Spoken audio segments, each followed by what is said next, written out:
You are not what you know, believe, or do. When the strong man who has no brains gets a college diploma. When the tin man who has no heart gets a token of gratitude. When the pussy who has no courage gets a medal of honor. All three gifts comes from a self-aware con man that hates those that call themselves smart just because they have a piece of paper, hates those that call themselves caring just because people care about them, hates those that call themselves brave just because they came back alive from the war. If the scarecrow doesn't know geometry, the tin man denies the soul in thinking the soul is tied to the physical heart, and the lion never truly vanquished his fears. The acknowledgement people can give to you doesn't mean that you really have empirical knowledge, soulful love, physical courage. While the very people who don't think that they have such things or have the potential to them, as well as instances where they have actualized that potential.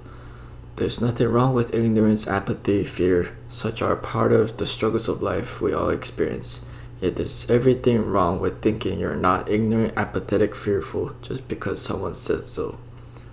Not letting one's own ignorance, apathy, and fear to keep them from becoming wise, emotional, and brave in the face of not being recognized of one's perfection towards what they seek after is the journey that you yourself go through to really prove to yourself, to come to know for yourself is the ultimate goal at hand. Yet after it is actualized, is that really the end all be all? What purpose do you have when your goals that you think have purpose, which the so-called proof to such goals are ultimately not recognized through others but through an honest look at yourself in light of what you have done? The land where dreams come true is where all dreams die and rear its ugly head.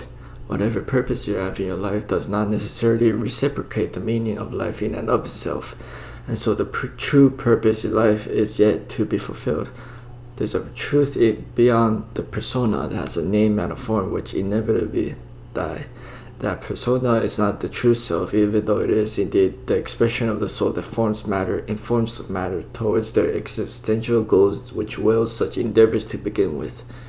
There's nothing wrong with being an academic, a philanthropist, a hero when you really deserve it, although it is easy to delude oneself into thinking that you deserve it as well as thinking you are what others think of you, and inevitably make it a false assumption thinking how you see yourself as is what you really are, which is ultimately false.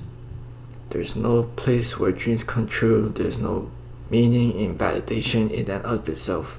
But there's a place you wake up from the dreams where there is no strawmans, no virtue signaling, no heroes. They're just people you personally know and live with as they toil in the labor to live with each other despite knowing how it all can vanish after death, despite knowing their own character faults, despite knowing things that can and does change.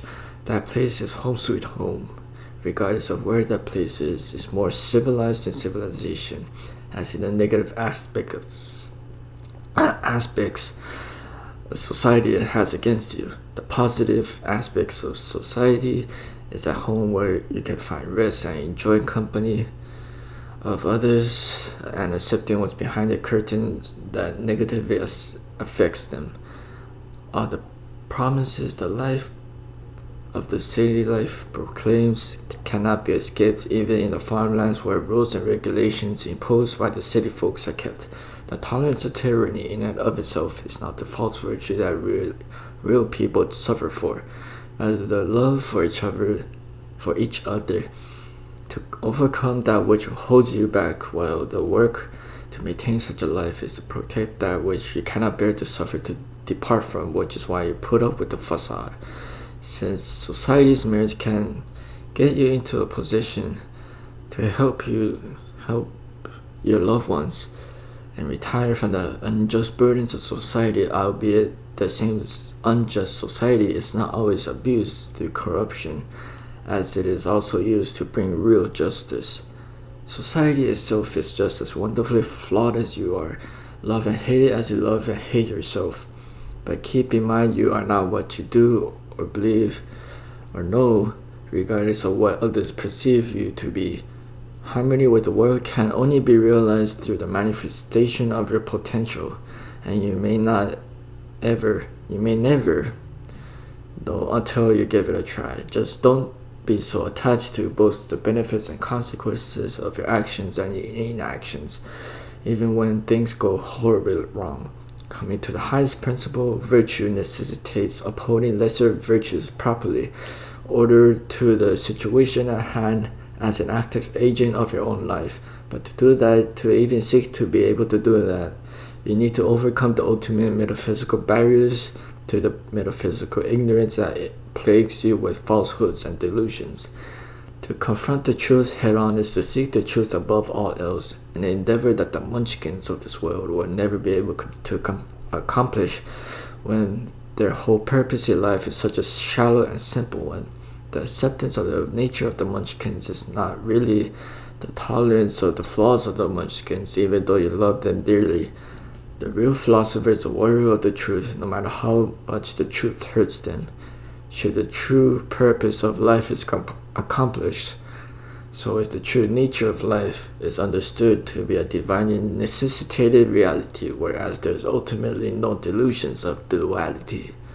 Seeking perfect knowledge, love, and courage is ultimately impossible, although one could perfect their knowledge, love, and courage if they have untapped potential to manifest, but is no ultimate liberation from the false self and its desires without finding rest in the true self, which is beyond logic, intuition, and strength.